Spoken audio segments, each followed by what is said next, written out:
I'm actually excited about this card, and it's not because it's that great, but I'm super fucking stoked for a Fight Pass card that starts at 5 p.m. and will probably end before like 7:30. I'm psyched about that. You know why I'm excited? Huh. Because it's been 2 weeks since the last one.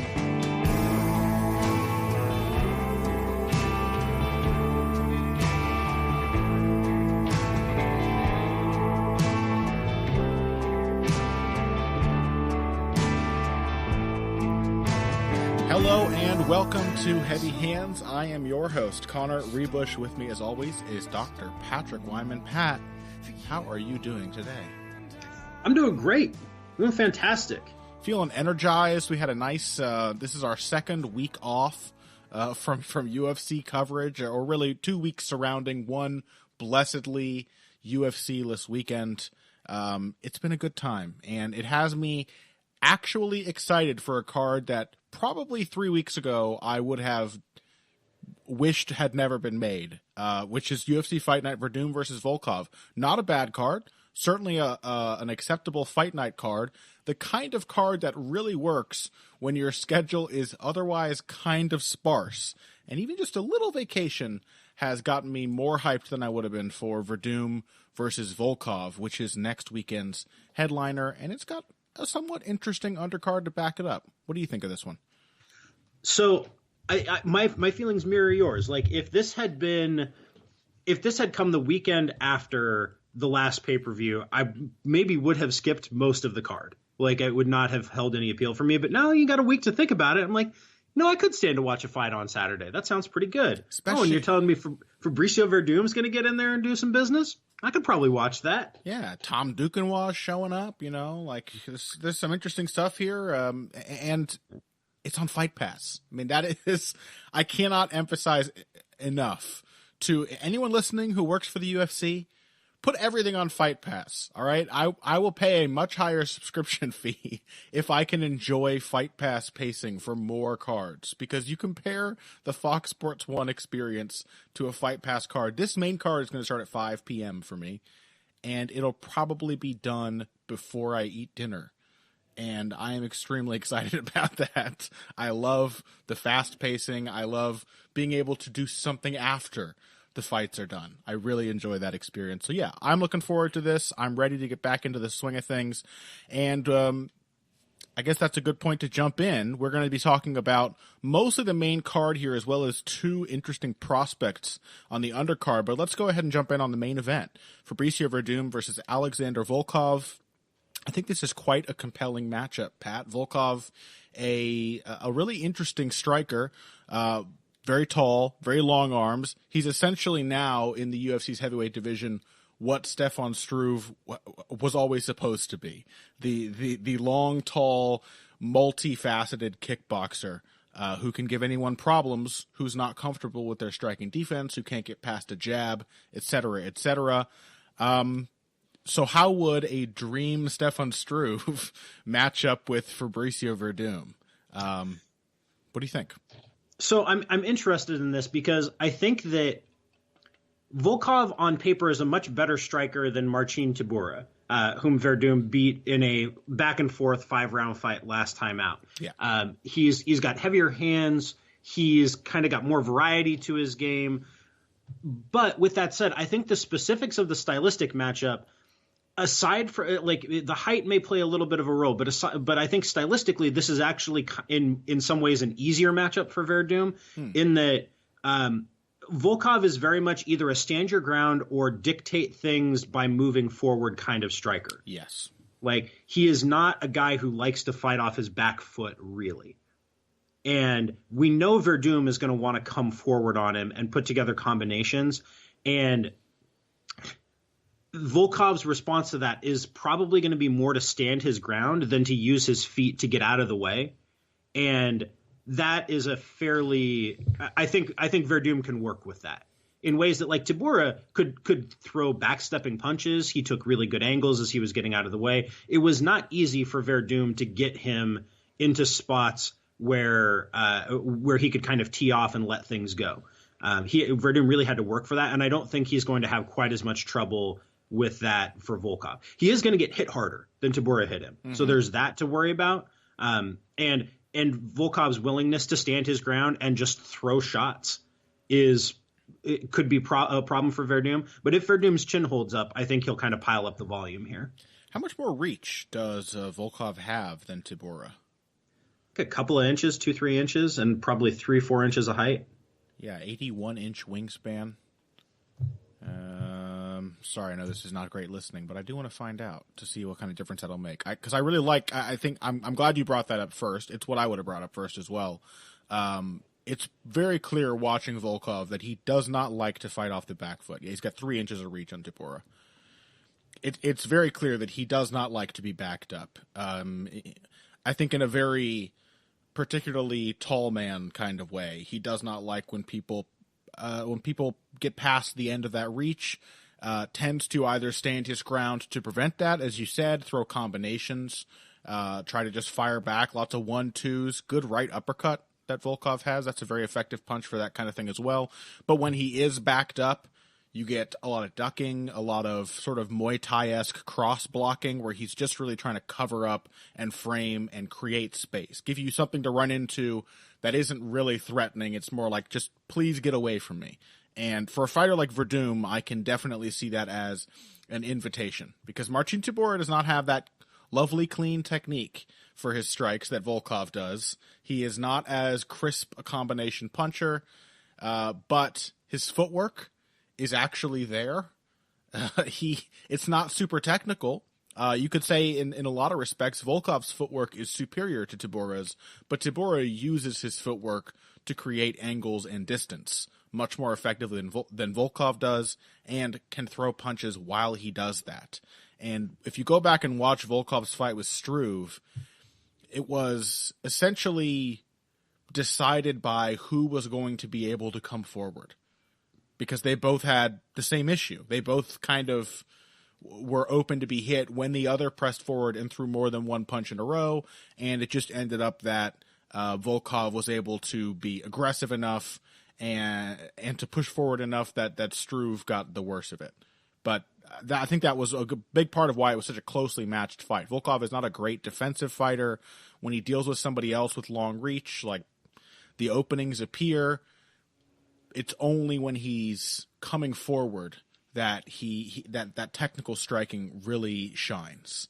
And Werdum has flexibility to his game. Fabricio Werdum can strike coming forward. I think he likes to strike coming forward more than he likes to move in any other direction. But he can box pretty well off the back foot. I mean, what was like the best Werdum outboxing performance? Was it the Cain Velasquez fight? Yeah, that was kind of a center of the cage, both guys throwing type of performance, I would say, more than anything else. Down the stretch, Werdum was using jabs and nice little pot shot kind of 1-2s.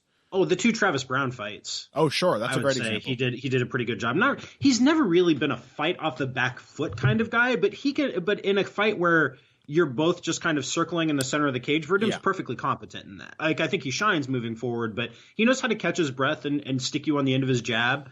The thing, like, the reach, I think, could be a problem here for Werdum, but I don't think it's likely to be, because Werdum, even though he's a tall guy, he fights even longer than he is, because he throws so many straight punches. He throws long jab, long right hand, a lot of front kicks and teeps, a lot of low kicks, a lot of long distance weapons. So even if Volkov can kind of stick him at the end of a jab, Werdum is going to be happy to teep with him, which would be about the same distance or even a little longer for Werdum at that range. He's going to be happy to counter jab with him. He's going to be happy to kick his legs when when Volkov throws those shots. The danger, I think, is Werdum doing that and getting caught with a counter. There's a distinct possibility that happens, but like, his chin has held up aside from that one Miocic fight when he's not running, like literally launching himself forward. Werdum's chin has held up just fine. So it's kind of that's kind of my read on it. It's kind of hard to gauge, but it's especially at heavyweight. Like, people with very, very good chins get one shot KO'd at heavyweight. You know, like, that happens. You just can't avoid it sometimes. So I wanted to say a couple years ago or a year ago, like maybe Fabricio Werdum's chin is fading. You know, I had that in mind, but looks okay still. You know, he still looks mostly like Fabricio Werdum. So, and I think that I talked about like flexibility and how he can move. I think you're right to point out that it's more of a, you know, both fighters sort of fencing in open space fight that Werdum does well, rather than fighting off the back foot. He does not like to be pushed back, but he can fight more comfortably in a neutral sort of boxing match than Volkov. But also the flexibility with choosing his targets, I think, matters a lot. Volkov does not really mix things up that much. In terms of throwing his punches, he does. He throws good head kicks, but he's not a fantastic body puncher. He does not tend to throw a lot of body kicks. I think a lot of it tends to be boxing and head kick based, like a Klitschko sort of mentality where he is just hunting the chin. And Werdum is a prolific kicker of guts, and I think and of legs. So I think that kind of thing is going to come in very handy here. Just having a little more sort of variety to the way that he attacks. What do you make of Volkov's wrestling? Can it stand up to the Werdum single leg? So there was a time when Werdum's wrestling looked pretty good. He had a couple of year phase where he was shooting really good technical clean takedowns, where his timing and his distance and spacing on those was really good. That was like 2013, 2014, 2015, where he looked like a really competent wrestler. Like the takedowns he hit on Travis Brown in their first fight were extraordinarily good. Yeah. Against a guy who at that point had some of the very best takedown defense in the heavyweight division. Yeah. Since then, I think Werdum's wrestling has kind of not fallen apart, but it looks more like it used to, in the sense that I think he has more trouble setting his shots up now, and timing his shots and thinking, okay, from what distance do I shoot? He's shooting from a little bit too far outside. Mm-hmm. He's getting the timing a little bit off, and maybe that's him aging there. We're seeing his age a little bit. Yeah. So I think unless he backs Volkov up to the fence, he's going to waste his time shooting takedowns here. Like the distance aspect of it, like Volkov's takedown defense is mostly just you being too far away and him having plenty of time to dig an underhook.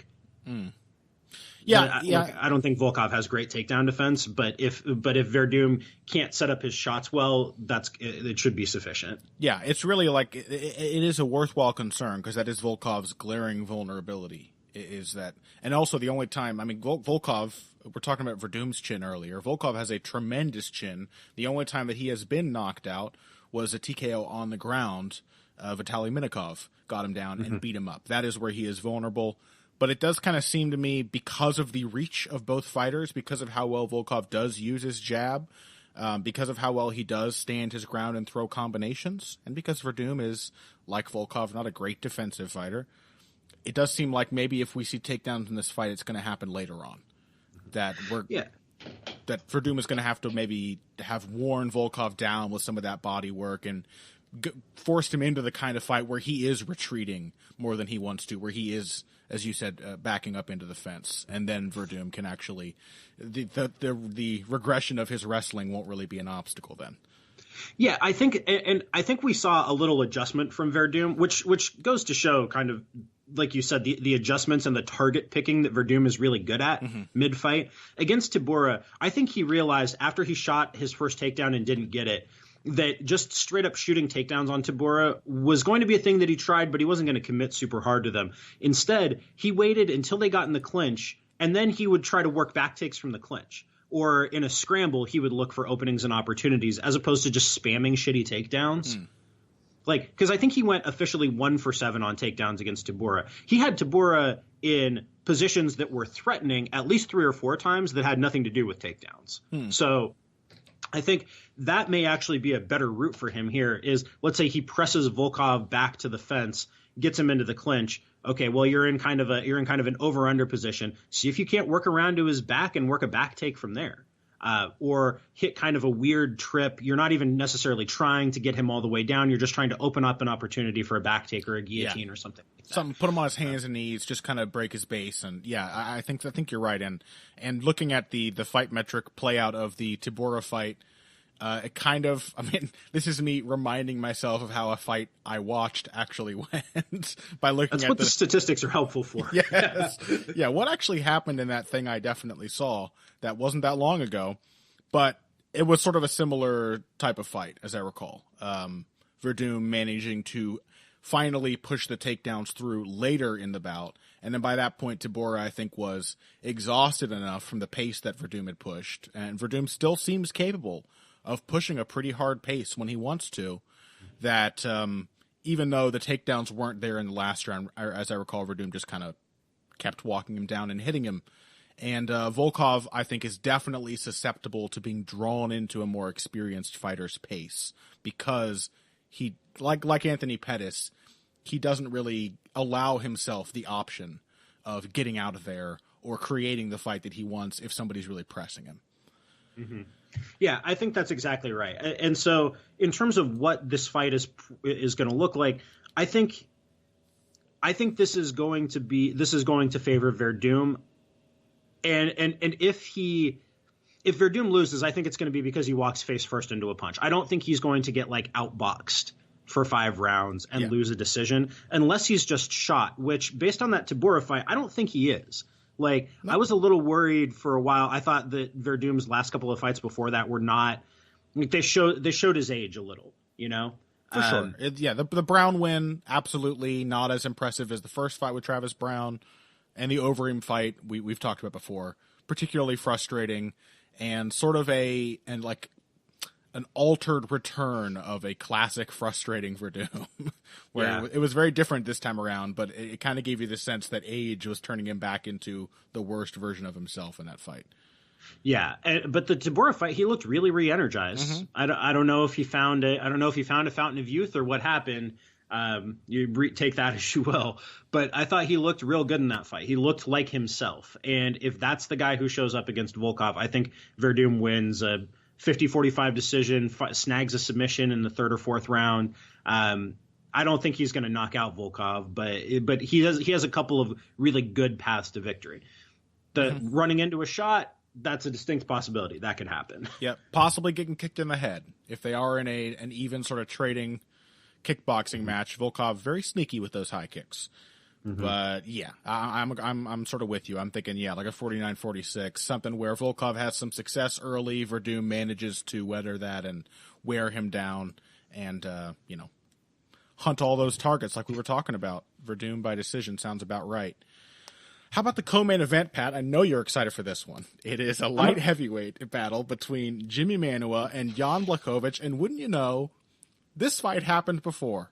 Because that I certainly did not know that when I first looked at this card. I was like, oh, okay, this is an interesting fight for the future fate of the dying light heavyweight division. And it took me about, I don't know, I think I had to watch like 2 each of their fights before I went back far enough in the videography to realize, oh, they fought like 3 years ago. It wasn't even that long ago. 2 years ago, maybe. Yeah, I'm gonna sum up my feelings on this fight by saying I'll let you take the lead on it. I am okay with this fight only because I think Jan Blachowicz has turned something of a corner since their first one.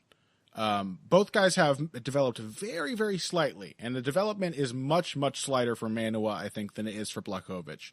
Manuwa is such a powerful, dangerous fighter that all he really needed to start operating at a slightly higher level was a more consistent jab to back up his pressure, because Manuwa is really effective when he's pressuring, when he has you on the end of his punches, sort of just trying to skirt around the cage and get away from him.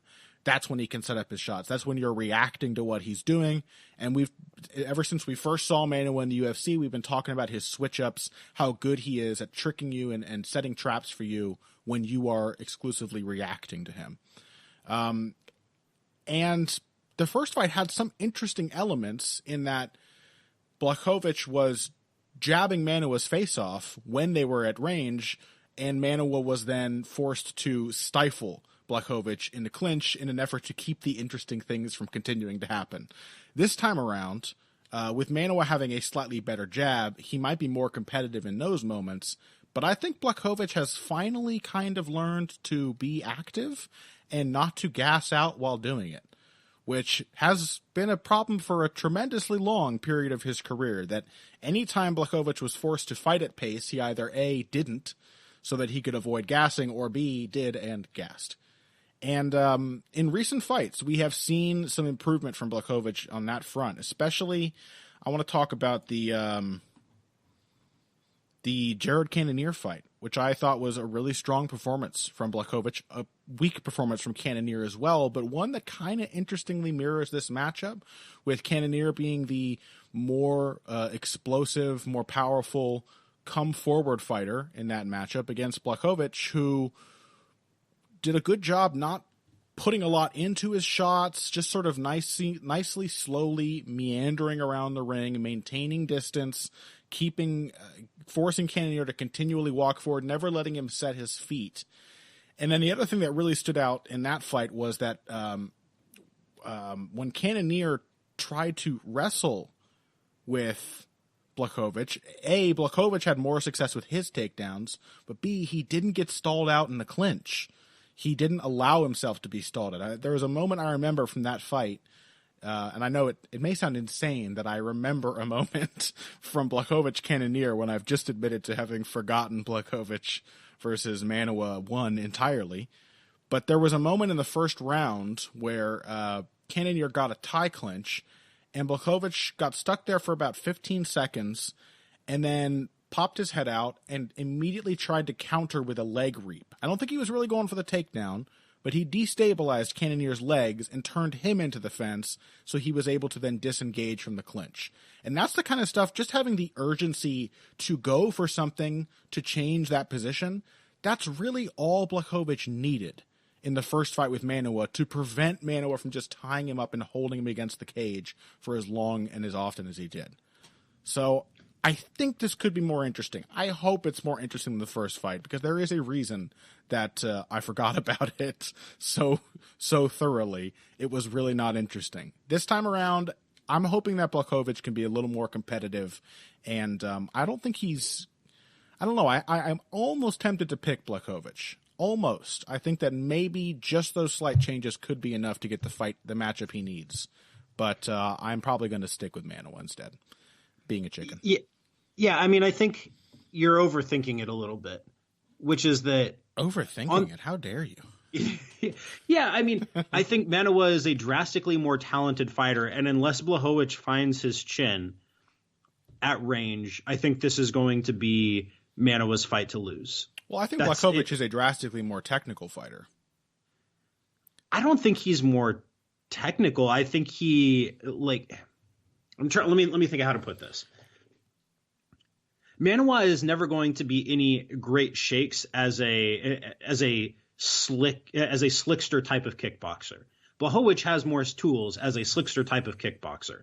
I think Manuwa uses what he has extremely well. Mm-hmm. And in matchups with guys in this division who are not elite, for the most part, that is going to be like Manuwa is going to win those kinds of matchups. Yeah. I don't know. Like, I just think that, like, Manuwa can fight 3 rounds at a reasonable pace. I'm not convinced that Blachowicz's cardio issues have been solved in a fight he's not controlling. Like, he controlled the Cannonier fight and made a lot of hay, worked at a pretty solid pace. Other fights he's worked fairly well and managed to maintain a quicker pace. They were fights where he was in control. I don't think that Manuwa is going to let him be in control.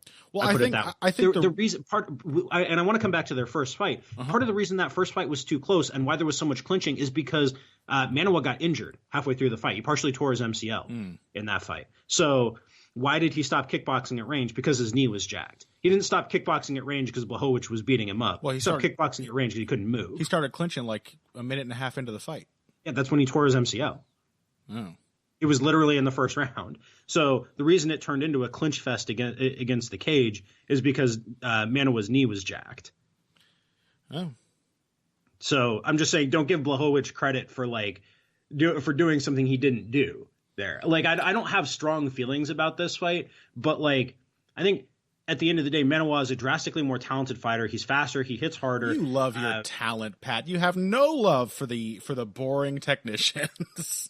Blachowicz isn't even a boring technician. Like he's a relatively slow paced range kickboxer with glacially slow feet. Yeah, exactly. Really it's athletic ability. It's athletic ability that holds him back. He doesn't even throw combinations.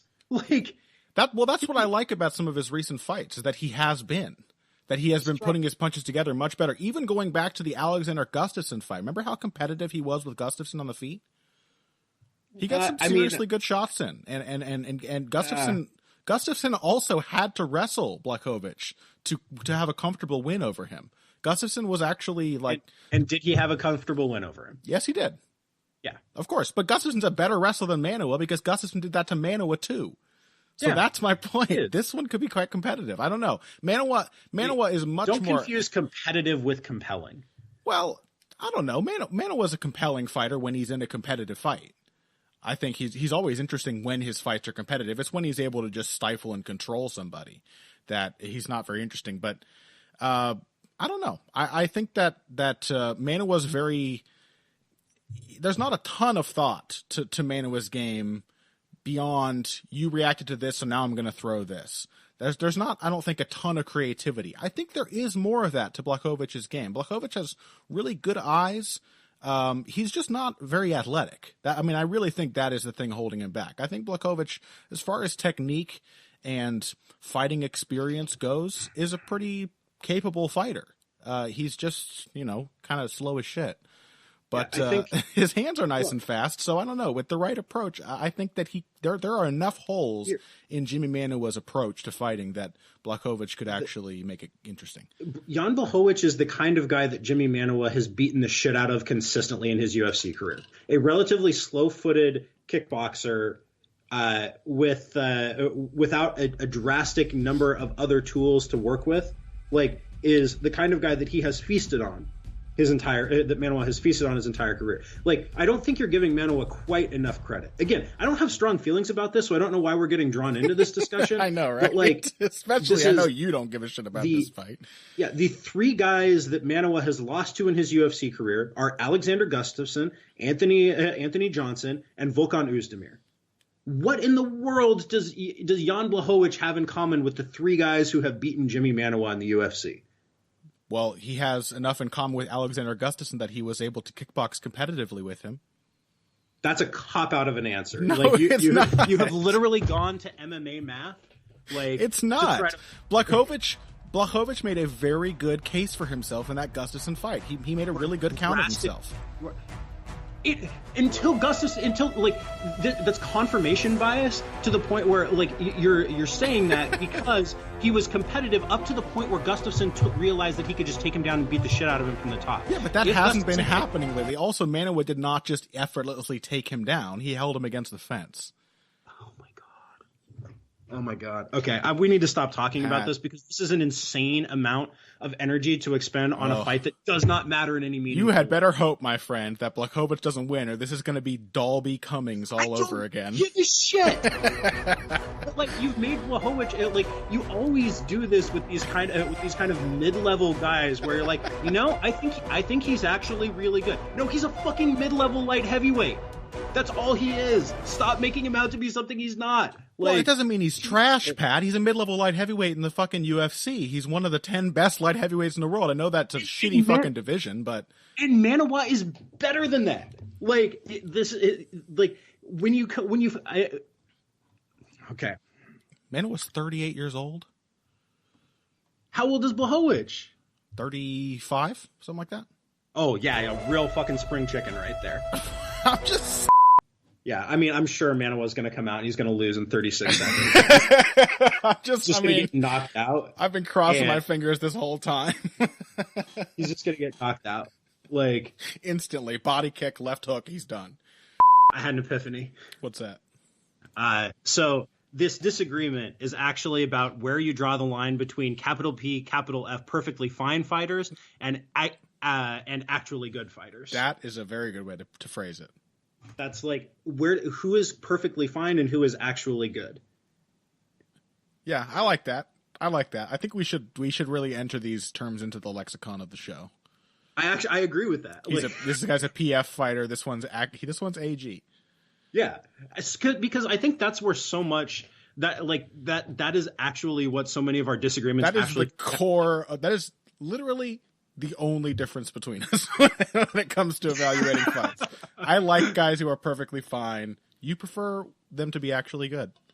Oh my God.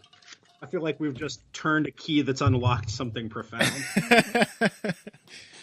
On that note, why don't we take a break? When we come back, we're going to talk about some of the other fights from this card. We're going to look at Tom Duquesnoy versus Terrion Ware in what I think we can both agree is a fascinating bantamweight fight and should be an interesting comeback test for the Fire Kid. Then we're going to talk about Leon Edwards briefly. He's fighting Peter Sabota in the main card opener. We're also going to talk about Hakeem Dawodu and Magomed Ankalaev, both fighting on the undercard after this.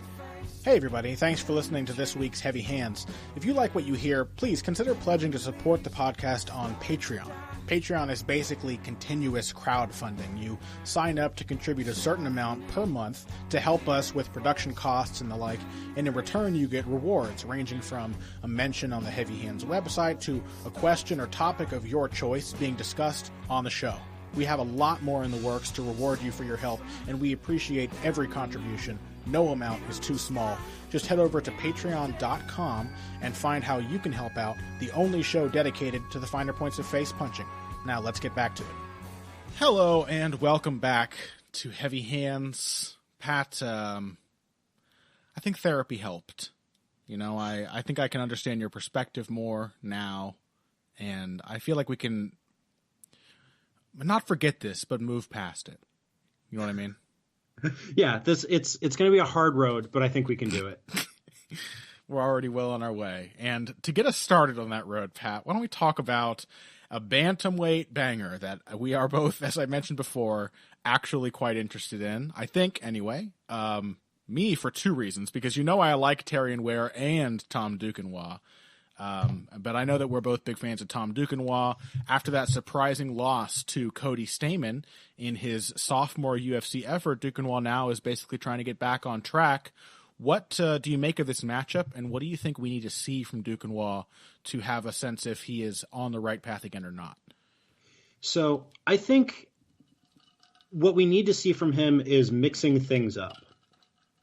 I think we need to see him pulling on some of the depth of skill that he possesses in different areas. Yeah. Right. Like, so in his first couple of UFC fights, he really played kind of a one-note striker. He was happy to kind of stand there and bang it out. And that is what he did in his last couple of fights on the regional scene. But in the past, we've seen takedowns from him. We've seen lots of scrambles. We've seen him willing to work from top position. He's a very good wrestler and grappler. Yeah. I mean, I think that's point number one, is what we need to see from him is mixing things up more. Like, he can strike just fine, but even his striking was increasingly one note. Mm-hmm. Like, in the past, we've seen him throw lots of good combinations.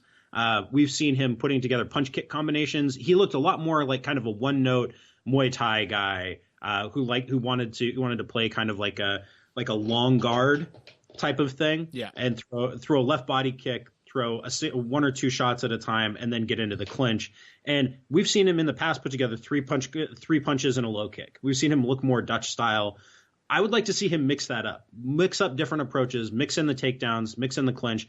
That's point number one. Point number two, what I would like to see from him is better takedown defense. Like, in the past, and on the regional scene, he was okay with giving up takedowns if it led to a scramble. Right. Like, his takedown defense was much more predicated on winning the scramble after getting initially taken down than it was avoiding the takedown in the first place. That's not going to work at the UFC level against guys who are perfectly competent top control experts, and you can't just athlete and scramble your way out of those transitions.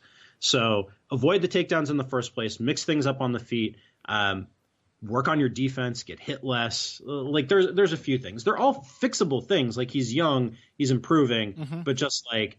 And frankly, actually, after rewatching the Stamann fight, I'd forgotten like how clearly he won the first round and how competitive he was in the second before the tides kind of shifted late in the second and into the third. Yeah, quite competitive all the way through. And it certainly doesn't look any worse in retrospect, seeing what Stamen was able to do against Brian Caraway as well. Like, we now have certifiable proof Cody Stamen is legit. So, you know, like, Duquesnoy wasn't just figured out by another random up-and-comer, I don't think. But, yeah, it looked to me in that fight like Duquesnoy kind of didn't run out of ideas, but had kind of stagnated. Maybe that's just another way of saying what you said, but that he kind of lost some of that creativity and wiliness that was present in his earlier fights, and was now, as you said, like fighting out of this Thai long guard, like how Volkov does. Doesn't really seem like it makes sense for Duquesnoy's body type even. Not really seeming aware that he needed to pressure Stamen as the fight went on, that he just sort of allowed himself to get drawn into a striking battle, not using his takedowns, and then all of these things. Terrion Ware, I think, is like, I would like to see now 3 fights for Tom Duquesnoy in relatively quick succession, where he faces like 3 different aspects of things he struggled with in the Stamen fight. And Terrion Ware is perfect for that. He's like an isolate sort of matchup because he doesn't wrestle. He's not likely to hit takedowns the way Stamen did. If he does, he's not going to be able to control top position the way Stamen did. And he's also, if Duquesnoy does want to wrestle, not going to be able to stop those takedowns the way that some other UFC opponents will be able to. But mostly I think we're going to be in for Duquesnoy striking with Terrion Ware. And in just the striking alone, I would like to see more development from Duquesnoy. I would like to see more variety, more fluidity. I want to see more touching between the big shots. I want to see more measuring the distance, more playing with rhythm. I want to see Duquesnoy more just getting reactions out of Terrion Ware and working with those reactions, rather than just constantly trying to sink a big shot to the target. Yeah, I don't disagree with any of that. I mean, I think one of the things that we saw from Stamen that gave Duquesnoy problems was just throwing 3 or 4 punches at a time. And Terrion Ware is going to do that. Mm-hmm. Ware will just sit down and throw combinations. So if Duquesnoy tries to beat Ware's 3 or 4 shots at a time by throwing 1 or 2, then the fight is going to then he's just going to get kind of outlanded. Yeah. Unless he lands such a big shot that it puts Ware out of there, which seems unlikely given how tough Ware is. Yeah. You know, Ware is a tremendously durable fighter who can work at pace. Like, he's probably not going to get tired. He's probably not going to get knocked out. If Duquesnoy does knock him out after Ware going out there with Sean O'Malley and Stamen in his first 2 fights, that would be an accomplishment. Yeah, I agree. So you and I both think pretty highly of Ware as a guy to test prospect. You like Ware too, Pat? We can't agree on some things. See, we can agree on some journeymen. Yeah, that may seem like damning with faint praise, but like, he's in a deep division. He's a guy who's good enough to test some really good up and comers, and that's not nothing. Yeah. That's a substantial thing. Yeah, it makes you feel a little sympathy for him, but he's kind of playing the role now that a guy like Deshaun Johnson did in the boxing ring. Like, record isn't like glamorous. He doesn't seem like much. He's not a fantastic athlete, but if you watch almost any one of his fights with much better fighters, you're like, oh, he belongs in there. He's making them work for it always. Mm-hmm. And I like Terrion Ware a lot. He's like the closest thing this UFC division has to a boxing sort of journeyman. Yeah. So, I mean, I think Duquesnoy should win.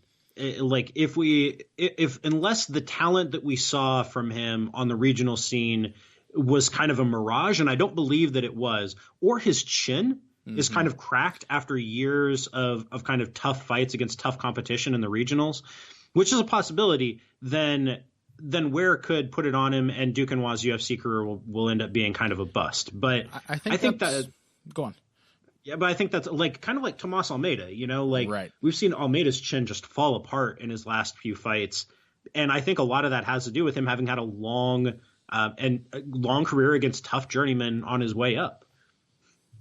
Yeah. It's hard not to look at Tom Duquesnoy and be somewhat reminded of what looks like the beginning of the downfall of Tomas Almeida. But if maybe something like that will hold him back, Because even in his earlier fights, like Tomas Almeida, he was getting caught and getting dropped from time to time, was getting hurt. Has always, like Almeida, been remarkably good at fighting through it and getting back to his fight. But, yeah, bantamweight is no joke in the UFC, and there are a lot of power punchers in this division. So I'll tell you what, I'll actually be a little, even though we asked for it, I'll almost be a little disappointed if Duquesnoy comes in here and just out-wrestles Ware. Even though I think that would be a perfectly smart way to get towards a win, I would like to see him use this as an opportunity to improve some of those stagnant aspects of his striking, to put in a little more variety and tempo change and volume in between, he's always been very technical. He understands how one strike sets up the next. There's a lot of stuff there. It just needs more variety. It just needs to work in like 4 or 5 different ways that Duquesnoy doesn't get caught in one mode and then just have somebody like Cody Stamann just fit all the wedges into the gaps, So, I mean, one thing I did hear was that Duquesnoy's last camp was really poorly set up and run. And that Duquesnoy was not sparring with guys who were very good. He was kind of sparring with guys that he was supposed to beat up, as opposed to having tough sessions with guys who were going to push him and challenge him. So, yeah, I mean, basically that he was working on things that he was already pretty good at, and wasn't really challenging himself in his camp very much. Sounds about right. Yeah, I mean, it's almost too convenient to draw that connection to how that fight played out, but.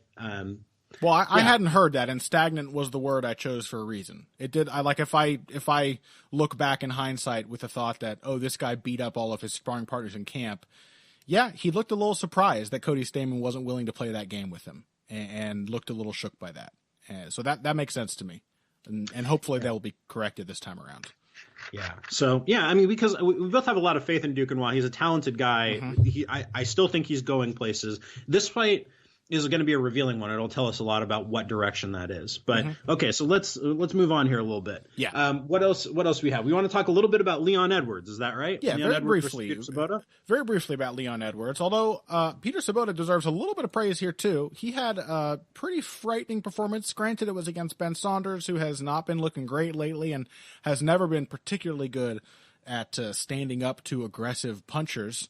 But Peter Sabota has never been an aggressive puncher. And he punched the shit out of Ben Saunders.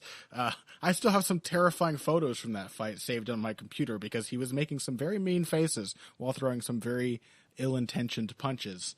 So I'm pretty interested in this matchup because Leon Edwards is known as a striker. Of course, in his most recent fights, he has been investing heavily in his wrestling and grappling with good results. He has been turning in some impressive performances. But Sabota has seems to have a lot that can counter all of that. He was aggressive enough with his striking to get to guys like Ben Saunders and Nicholas Dalby. And Edwards has a tendency to kind of shut down his volume sometimes when he's really pressed, kind of waits for the perfect punch a little too much. And Sabota, in addition to being a pretty quality wrestler, has a great jiu-jitsu game to counter what Edwards might try to do to him on the ground. So I don't think this is actually an easy fight for Leon Edwards at all. I think this is a pretty compelling matchup. It's interesting.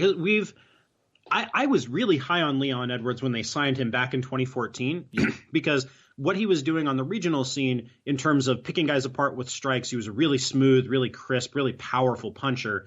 I thought, oh my God, this guy is, he's a great athlete. He's really young. He's going to grow into being kind of like a slick, sprawling brawler with great power in his hands, who can pick and choose his shots really nicely. Mm-hmm. I thought that's what he was going to be, and instead, what we've seen is him getting soundly outstruck by a lot of guys and falling back on a wrestling game we didn't know he had, or at least now we should be clear that he has it. Like, he has won his last 4 fights more or less with his wrestling. Mm-hmm. He has almost turned the corner stylistically completely. Where now it's like one of the first things he goes to. It's built into his game now to wrestle, and that doesn't seem like a mistake. He's good at it. He was actually quite competitive with Kamaru Usman in the wrestling. I mean, that was like right around the time he started to unveil these skills, And Usman didn't have an easy time taking him down. Edwards was, especially in the clinches, was competitive with him. And it's only gotten better since then. Yeah, I mean, some of the takedowns he hit on Brian Barberena were lovely. Yeah, absolutely lovely takedowns. Turning caught kicks into trips. He hit a beautiful trip in the clinch on him. That was a really excellent wrestling performance. Now here, I think the question is, are we ever going to see Edwards show off those striking skills again? Like the kind of striking skills that had people excited about him in the first place, which, can he still do that? I mean, can he push a pace? Because one of two things has happened. One, Edwards was always a fighter who liked his space, liked his distance, and has not been comfortable letting his hands go against opponents who take that away from him aggressively. And we have seen that. We've seen opponents who pressure him, and like Albert Tumanov, he had a hard time letting his shots go, even though Tumanov was walking into range, should have been there for them. The pressure seemed to make Edwards uncomfortable. He wanted to dart in and out from long range. It could be that, or it could be that in investing in the wrestling, Edwards has made himself worse as a striker, that he has expanded his skill set, maybe even sort of hampered his confidence in his striking by giving himself an out. Whereas before it was, well, I'm in an exchange, I have to find the counter, I have to find the angle, yada, yada, yada. Now it's, well, I can change levels and take this guy down. So it's almost like having a fallback makes it so that you have now less confidence in the boxing that you would have relied on before, because now you have something safer and more reliable. It kind of feels like that, but I don't know. It may also just be that Edwards it doesn't really like when people get in his face, because I think both could be true as well. Yeah, I think they're both true. I lean a little more toward the former in the sense that I just do not think he likes having to push a pace. I think he's a guy who really likes to think through his shots. Yeah. He really likes to have a plan when he's throwing something as to what he's going to do next and what he's going to do after that and what he's trying to set you up for, and to the point where he's definitely overthinking it, as opposed to just doing things. But what that means is that given a choice, he only wants to throw about 6 or 8 strikes a minute. If you just let him do his thing at range, he's going to throw about 6 or 8 strikes a minute. That is an incredibly slow pace. That's about half of what you probably should be throwing if you're operating at range without any clinching or wrestling in a minute of pure striking in a UFC fight at this point. That's a really, really slow pace. And we talk about how styles make fights and how there are obviously different styles and different approaches, but I still think it's fair to say there is a certain mark you should be trying to hit, even if most of that is bullshit volume. Low volume fighters benefit from bullshit volume. Low volume fighters benefit from looking busy and getting reactions, even when they're not actually throwing committed strikes. Perfect example of that was Israel Adesanya in his UFC debut, where even after he started to really open up, he wasn't throwing that much. He was throwing 10, 12 strikes a minute.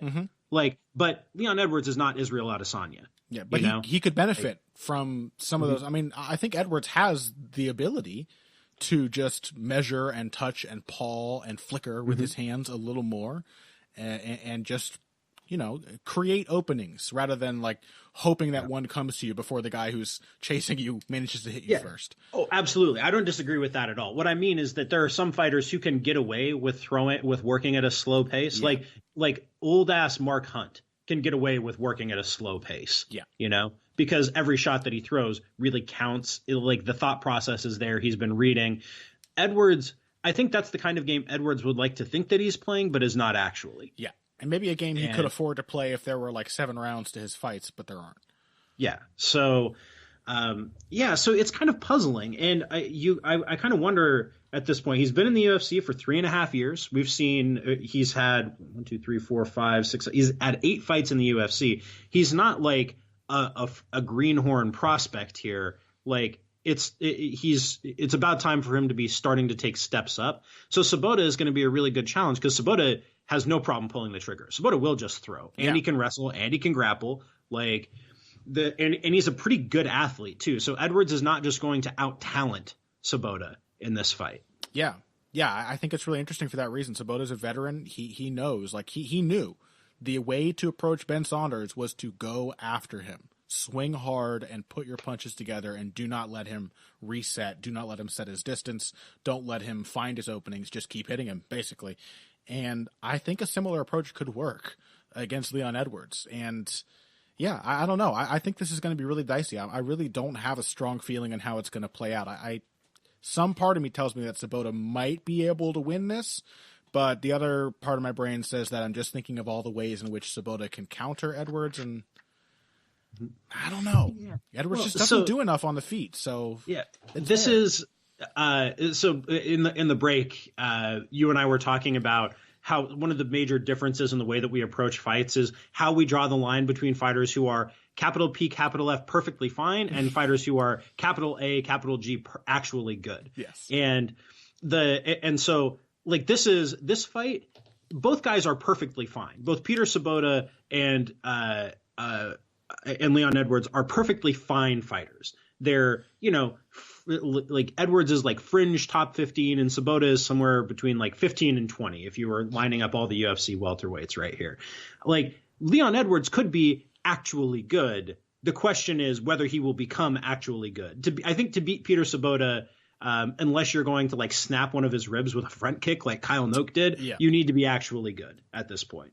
Yeah, definitely. And so that's kind of the question is, can Leon Edwards put those different things together? Because it's good to know how to wrestle. It's good to know how to pick and choose shots. Can he put those together into some kind of a coherent whole? Because right now, it's not just that the wrestling might be interfering with the striking or that he doesn't throw enough. It's that they're completely disconnected parts of his game. Yeah, that is a great point.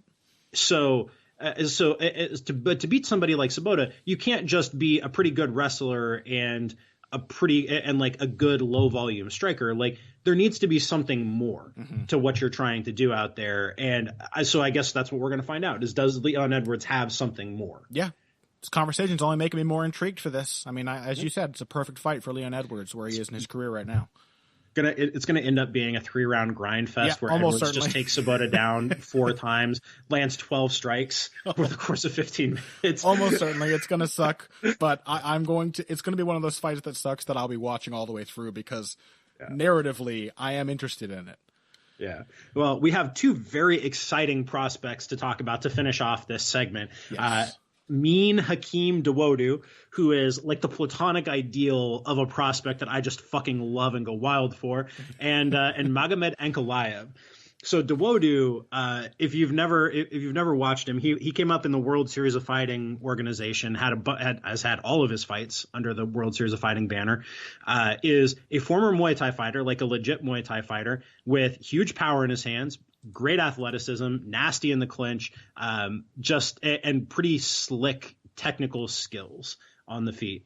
Not like a real change things up and hit you with a whole bunch of different kind of rhythm changes and whatnot. He just overpowers you with how fast and how strong he is. And yeah, he's like, that's the kind of fighter I love. Just out athlete everybody and combine it with pretty good striking technique. Nah, he sucks. he's Fuck you, Connor. He's no good. Yeah, Dawodu's a lot of fun, man. He's he has, I guess he has like what I think Duquesnoy was going for in that Stamen fight. Like what a lot of Thai fighters have is that this ability to just get you waiting on the strike they're going to throw and to just power through your reaction to it.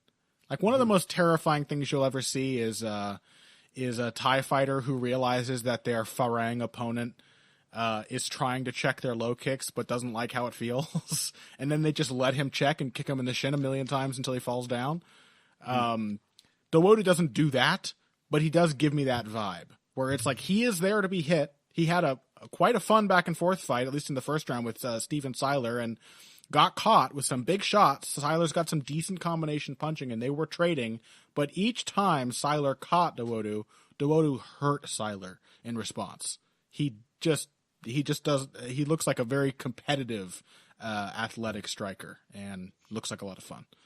And knows, like, is well trained and knows what he's doing too. Yeah. Like, it's not just that he's powerful and athletic; it's that he's also he also knows exactly what he's trying to do, which is he works all three levels. Yep. He works head, body, legs, works them all together, throws a variety of strikes. He mixes in a really sharp spinning back kick.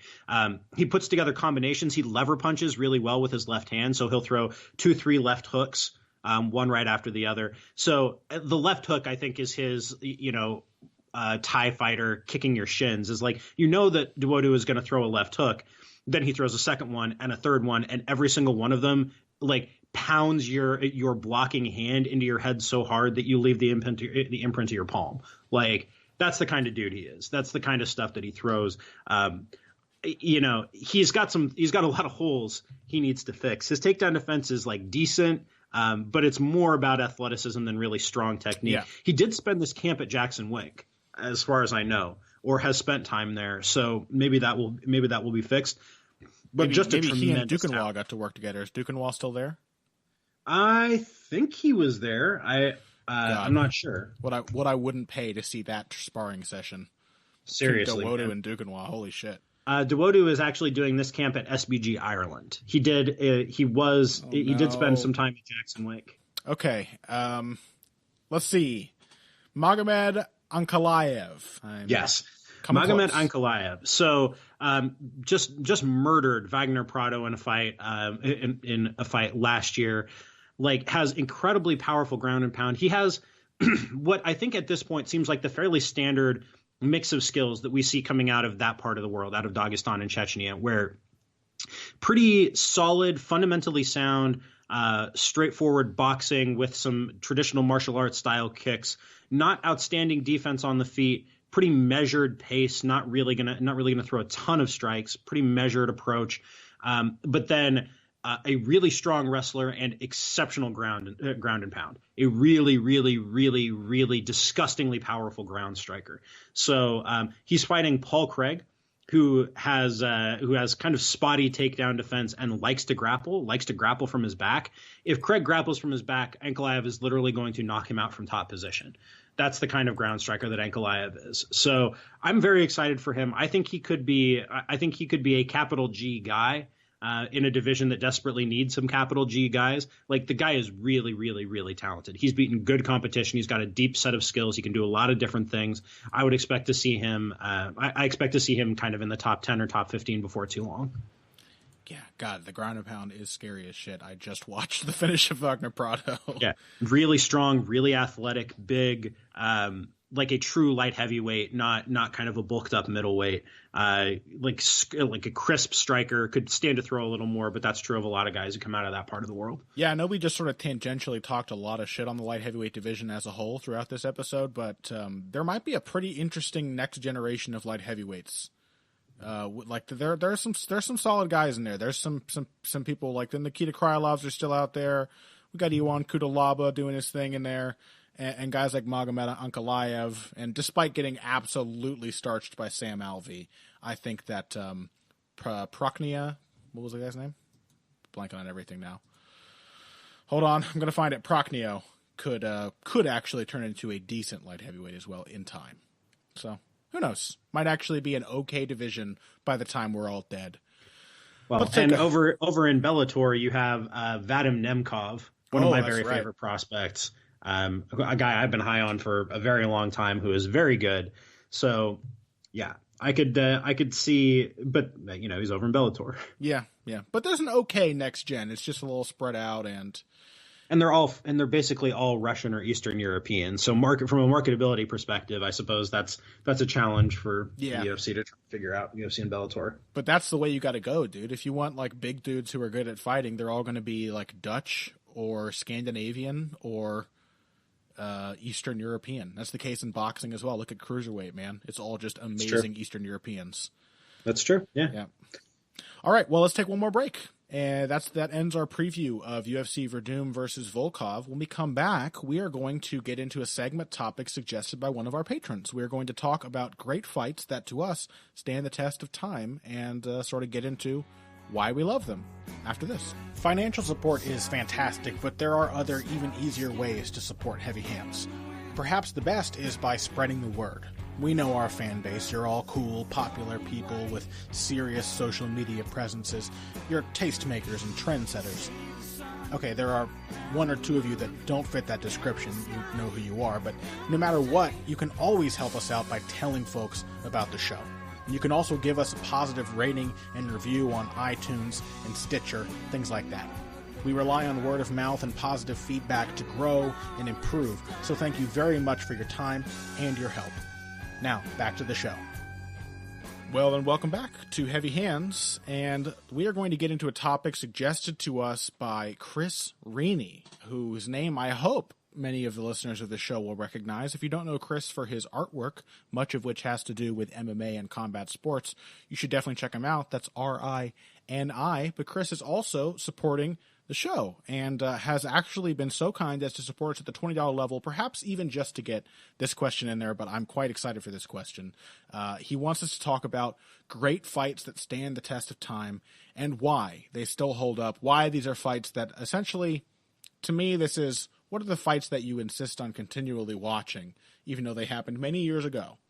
And I think we both have quite a few of those, Pat. Both of us, still somewhere deep in our cynical hearts, are in fact fans of this of this MMA, this mixed martial arts. And for me, I'm going to start off with what may be an obvious choice for some people, but one of my all-time favorite fights, one that I go back and rewatch again and again. I'm going to start with Fedor Emelianenko versus Mirko Krokop. Do you recall this fight, Pat?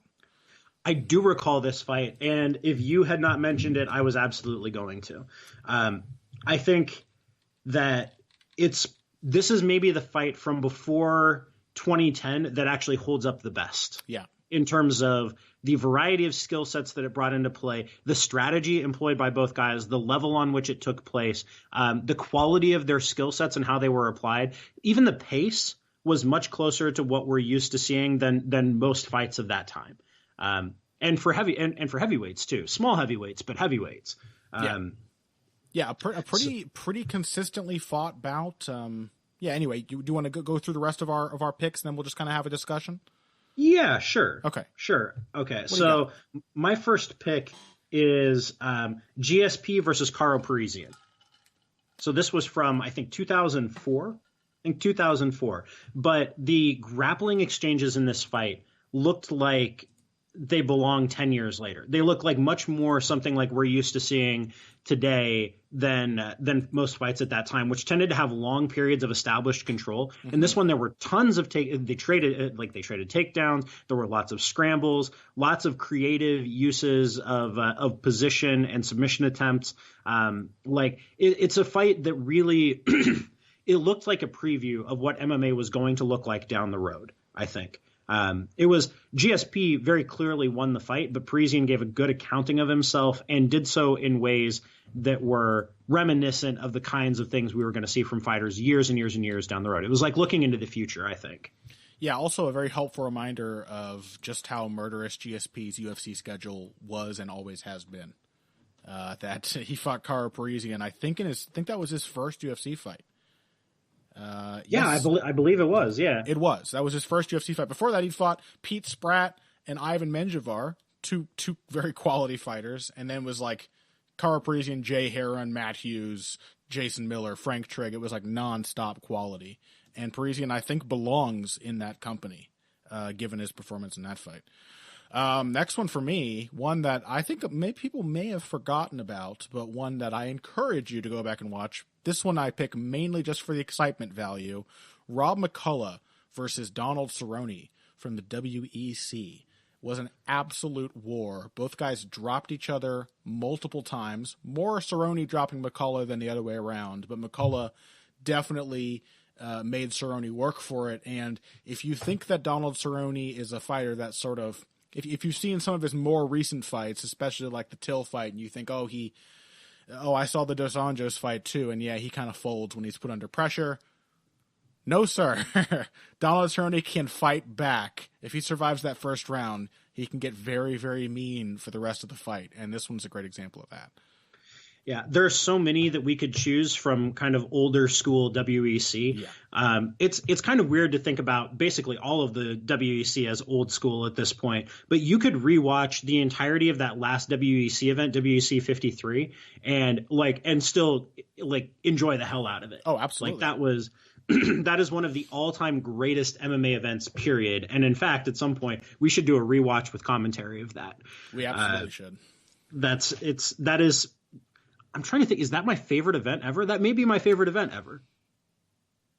It's certainly up there. Yeah, I mean, like WEC events, the last like 25, 30 WEC events were complete quality. You can go and watch fights from I don't know what it was about the matchmaking. They just had an amazing stable of fighters, but even ones that you wouldn't think were like, oh, I don't know. I watched Mike Brown versus not Pat Curran. Who's Pat Curran's brother? Jeff Curran. Jeff Curran the other day, and like that's not the Mike Brown fight from the WEC that you think of first, but it was really good. It was a really quality fight, and it's like you can watch many WEC cards up to the end of that promotion, and they're all like that. So yeah, you could do far worse than rewatching a WEC card. Okay, my next one is going to be Shogun versus Lowell Nog, their first matchup back in Pride, which was an insane fight. It was fought at an exceptional pace, and it makes you realize what a talent Shogun was before all the injuries took hold. Like, really and truly, Shogun is one of probably the 5 greatest talents this sport has ever seen. And despite the fact that he's still a productive fighter in 2018, he is a ranked light heavyweight. He is a highly ranked light heavyweight in 2018. That again, so just to not stop shitting on the light heavyweight division, because we've done that all day here. Apparently what this episode is for. But Shogun was a premier talent in MMA's premier division, in MMA's premier promotion back in 2005, 2006. And this fight speaks to just how far ahead of the curve he was at that point in time. Because we think back and we think about Shogun's striking, but really it was his wrestling and his ground and pound that was just out of this world. He hit lateral drops, like insane lateral drops on Little Nog in that fight. Repeatedly hit lateral drops on him. I don't know. I just think that fight always stands out to me as one that was, like, again, ahead of its time, featuring one of the greatest talents that hit the absolute peak of his abilities. That one stands up for me. There is a reason that when John Jones was having his amazing run in 2011, everyone kept comparing it to and saying, is this better than Shogun in 2005? Because it was a similar feeling to watching the insane talent and otherworldly ability of John Jones relative to his competition. Shogun, I still get sad when I think about Shogun sometimes, Pat. I still get sad thinking of what might have been, and I get especially sad when you talk about their first fight, because then I think of the one they had most recently, and it was not as good, Pat. Well, if you want to feel even sadder about it, realize that their second fight was almost 3 years ago. That was not like yesterday, God. Okay, well, but Shogun Nog won. Let's focus on the good things here. Shogun Nog won. Fantastic fight. I'm glad you're picking that one. I'm gonna go ahead and I'm just gonna toss out 2 in quick succession here. These are ones that are not MMA fights. Probably won't have as much discussion related to them, but these are ones that are, in one case, very old and quite old anyway, and I think still very much worth watching. And then one that is a little more recent, but one that maybe some MMA-focused members of our audience haven't heard of. First one's a boxing match. This one you can find in parts on YouTube. You can also find it through other means once you've watched it on YouTube, if you want to, which is what I have done. It is Ader Joffre versus Jose Medel from 1960, I believe. This is black and white footage. It's one of the best fights you'll ever see, and I strongly encourage you to watch it. It is a fucking slobber knocker, and Ader Joffre is probably the best bantamweight boxer of all time. So you should watch that. And then the other one, this is, back in my college days, Pat, that college I never graduated from, I didn't study. I spent all my time watching K1. I was really, really into the K1 Grand Prix back then, and I have rewatched this fight probably at least twice a year since those days. Mike Zambidis versus Shahid Ulad El Hajj won their first fight from 2010, and it is a goddamn war. Mike Zambidis, from the stare down, it's like their stare down in this fight is almost exactly like the stare down between Krokop and Vanderlei and Pride. That kind of intensity, and the fight kicks off exactly how you would expect based on that intensity. Both guys knock each other down. Shahid clearly loses the decision, and then the corrupt K1 judges decide to make it go to an extension round, and you don't complain at all because you get to see 3 more minutes of this amazing fight. It's really good. Last one for you? Yeah, that one's insane. Okay, so in lieu of a single fight, I'm going to mention the entirety of the 2010 K1 World Grand Prix. Oh. So the last time they did that was the last time they did the heavyweight Grand Prix in its original form. It was the one Alistair Overeem ended up winning. But every fight on at that event was insane. Daniel Guida versus Gokhan Saki is just a wild back and forth match. Overeem versus Tyrone Spong is absolutely fucking insane. Peter Arts versus Semi Schilt is one of the all-time great fights. Like a huge, Arts just like fighting through adversity to beat his longtime rival Semi Schilt. Like, it's insanely good. The whole event holds up really, really, really well, and it's kind of the last gasp for a lot of those really great kickboxers. You know. The last big time, big money gasp for a lot of those guys.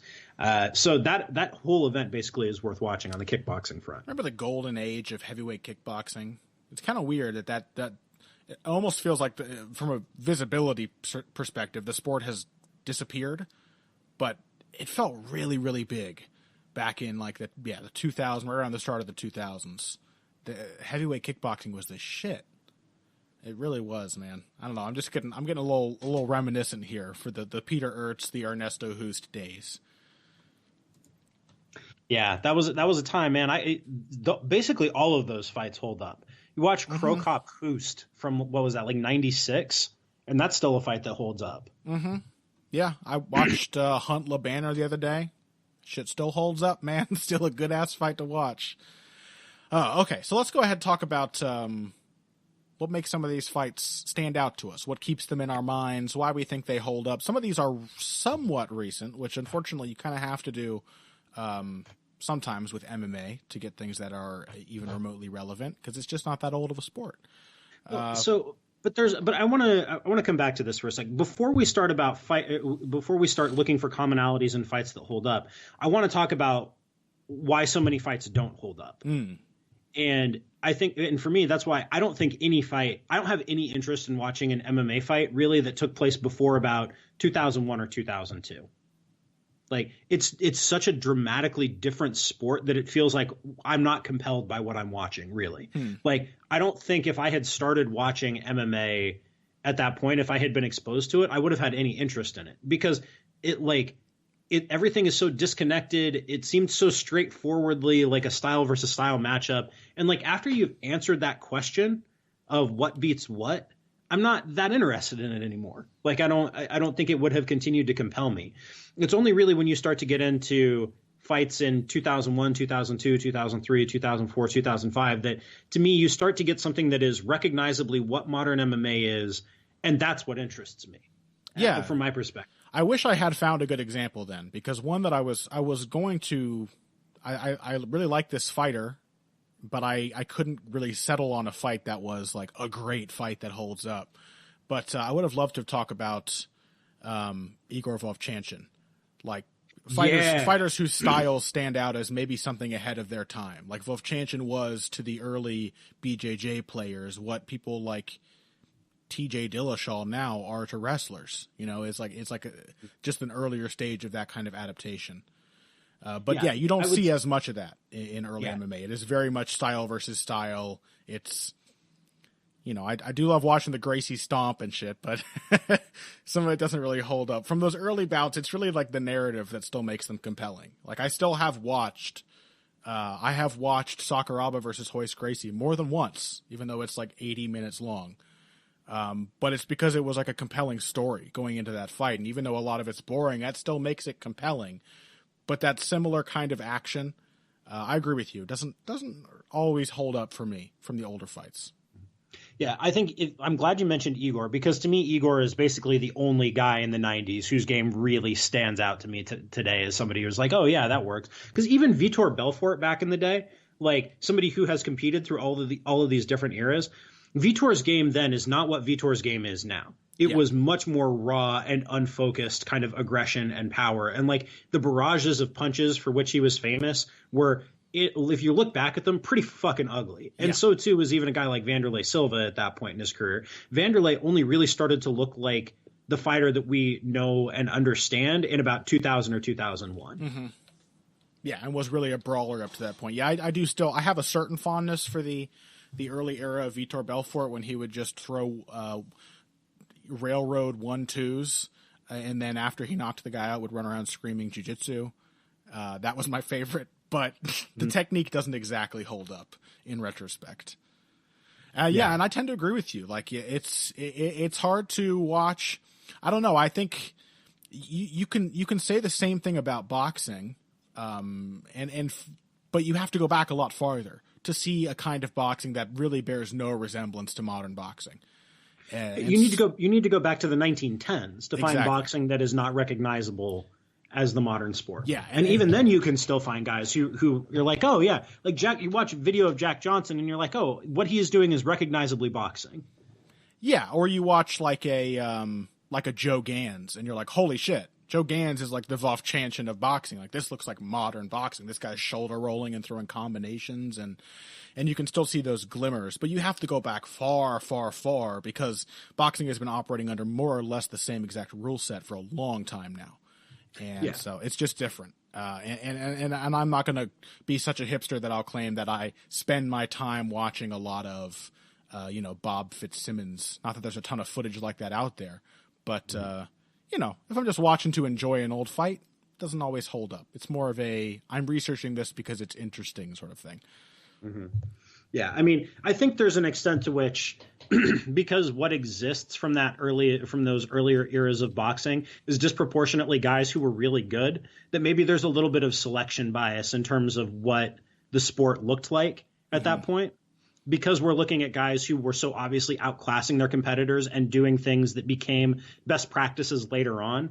There's a chance that we may be kind of overstating what the landscape of the sport looked like. And I think that's, when you talk about what fights hold up from MMA, that absolutely applies. That like you pluck those fights from 2003, 2004, 2005 that still hold up today, that like focusing on those instead of other fights that were on those cards can kind of misrepresent what the sport looked like at that point. Oh yeah, I'm no stranger to the feeling like I'm going to watch a classic Pride card and I'm going to have a good time. I'm going to watch Pride 8 and I don't remember anything about this card and I'm going to go watch it, and not all of it's very fun.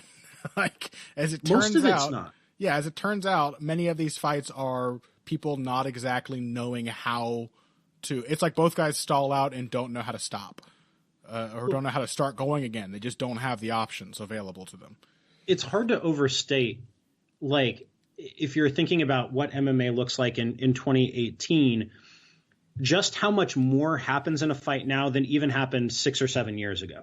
Like, we've talked a lot about pace on this show, but if you're looking for kind of a big dividing line between the current era and earlier eras, it's pace. And so if you trained your eyes to watch fights in 2018, when, Alexander Volkov can go out there and land 100 and something strikes on Stefan Struve in a fight that goes 13 minutes, and then you watch, what was an insane fight at the time in Shogun Henderson 2, those guys landed like half that in a 25-minute fight. Yeah. In a fight that was like an insane back and forth war, Yeah. And it's not just about quantity. It's also about, what are those strikes doing? More dramatic effect, but. Yeah. But like in terms of the sheer amount of what are fighters doing in the cage, like, I think that's one of the reasons why it's hard for me to think of fights that hold up is because of the pace thing. Like, just even Fedor, I looked back at the fight metric statistics for this just to see how much my mind was playing tricks on me. Krokop only landed 10 strikes in that fight with Fedor in 2005. That sounds insane. That can't be true, right? 10? That's what the fight metric says. He only landed 10 strikes. Fedor landed 50 in a 20-minute fight? Yeah. Yep. 3 rounds, I think. Yeah. Well, let me talk about that one for a little bit then. Because that's the one I really want to talk about. That is like one of my favorite classic fights. And it's true. It does not compare exactly to modern MMA in that way. Like it's funny because we both think of it as a fairly high-paced heavyweight fight by the standards of the time. It was pretty impressive. But I think it makes up for the fact that I guess not a ton happens. It's not I mean, it's not as great as a Volkov Struve. Don't get me wrong, but there's a lot of tension in this fight that I really, really enjoy. And I think it comes from, you have to be able to transport yourself a little bit to the storylines at the time. You have to be able to remember to enjoy this fight. You can't be somebody who only saw Karo Parisyan in the UFC. Okay. That is number one. You have to be able to remember how good Mirko Karo Parisyan was pre getting old and pre coming to a promotion where, you know, by all appearances, he was very clearly off the juice. And is now probably not, and seems to be doing amazing things on the regional circuit once again. But there was a lot more flexibility to Karo Parisyan's game back in that day. He threw the right kick. You know, they used to say right leg hospital, left leg cemetery. It wasn't just the left leg. There was more jabbing. There was more changing levels with the kicks. Karo Parisyan was quite a good leg and body kicker in his early Pride days. And knowing how fearsome Mirko Karo Parisyan was, and especially that he was regarded as the best striker in the heavyweight division by far. He was the guy that Fabricio Werdum went to train with when he knew he needed to improve his striking. He was the guy. And Fedor game planned for him perfectly. He outstruck Mirko by, like, it must be one of those fights that Greg Jackson has studied to come up with his concept of nodes and how you find the little weak points, the gaps in your opponent's game, and you focus on attacking those areas because those are the ones most likely to lead to a favorable strategic result. Fedor is like a fighting computer in this fight, countering the kicks with inside leg kicks, pressing forward, not allowing Karo Parisyan to corral him into the corner, like just a perfectly executed performance from Fedor Emelianenko. Yeah, I mean, in terms of that, I think you could make a good argument that fight is the birth of modern MMA strategy. Yeah. As we understand it. Or at least like a very prominent early example of it. Mm-hmm. Yeah. Yeah. I would say I would say that's a huge thing in its favor. For me, I think it's not a coincidence that the fights that I focused on, like GSP, Karo, and Shogun Nog, were about like featured fighters with a ton of natural ability and talent. Because for me, that's one of the things that makes it harder to watch those earlier MMA events is there are just not as many guys who are that talented running around out there. You know, like there was a lot of kind of marginal athletic talent. And this is one of the things that I love about watching fighting is guys who are incredibly physically gifted and also have the technique to back it up. Yeah. And with guys like Shogun and GSP, you can see what that looked like when you put those incredibly talented guys with good technique in with their contemporaries, and to see how that played out at the time, you know, in a time when it was not as common to have guys with those kinds of physical athletic gifts. Yeah. Back in the days where it was so rare that you could genuinely, like, you could be a completely crude swang and bang striker, and if you were like a pretty good athlete, like a Half or a High-End Gracie, you could totally get away with that against most opponents. You could just bum rush them, and they would not know how to deal with it if you were fast and strong and hit hard. And now everyone can do that, Pat. Yeah. Yeah, no, that's true. So I think that's about all we have to say on that. Yeah, I think so. Classic, great fights. Thank you very much for your topic suggestion, Chris. Just again, I want to make sure you people watch these, okay? Go watch them if you haven't seen them. If you have seen them, let us know what you think. Let us know why they are your favorite fights. And if you have not, again, definitely check out Emelianenko Karo Parisyan. Definitely check out Joffrey versus Madel. Definitely check out Zambidis versus Chahid. You will enjoy every single moment of every single one of those fights. And yeah, I think that's about it for us, Pat. Before we wrap up, do you want to tell the people listening what you have coming out this week? I have a new episode of Tides of History. It's an interview with Lillian Cunningham of the Washington Post, who did two really excellent podcasts called Presidential and Constitutional. So Presidential ran through every president of the United States in the lead up to the 2016 election. I found myself learning a lot of things that I didn't know about presidents listening to it. And then she did one on the Constitution, which was absolutely fascinating, about the amendments to it, what was added, when, why, what that kind of says about it. So it was fascinating to talk to her. Her podcasts are really interesting. Got that coming. And then next week I'll have another episode on the printing press. So if you haven't checked out my first episode on the printing press, do so. I think it turned out really well, and it's a really interesting topic. Nice. That sounds awesome. As for me, I am still working on a piece about Dmitry Bivol, and I think I'm going to blend that into some of the boxing that happened last weekend. If you have not been following boxing, you missed a very, very good fight. Mikey Garcia did some impressive things against Sergey Lipinets, but also Oscar Valdez Jr. and Scott Quigg had an absolute war. And some of those highlights, including the, in addition to the fight, Bivol's fight with Sullivan Barrera, will be included, I think, in sort of a technique recap look at the boxing of the last couple weeks. So keep your eyes out for that. And otherwise, that is it for us. Find us on social media, comments, questions, concerns, whatever. Find us both on Twitter at Pat is at Patrick_Wyman, and I am at Boxing Bush. That's BUSCH. You can also find us both on Facebook. Facebook.com/Patrick Wyman MMA or /Connor Ruebusch MMA. And make sure you subscribe to the show. Give us a like or rating on iTunes. Should we still mention to people that they should do that? And they call it Apple Podcasts now. And go do that if you haven't. Share the show. Give us good reviews. Do all that stuff. You love us. We love you. If you came here today for the finer points of face punching, you came to the right place. This has been Heavy Hands.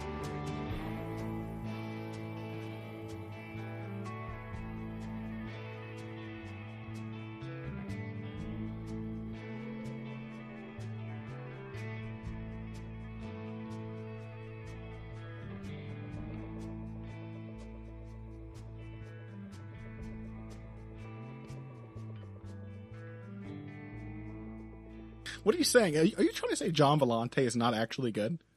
Yes.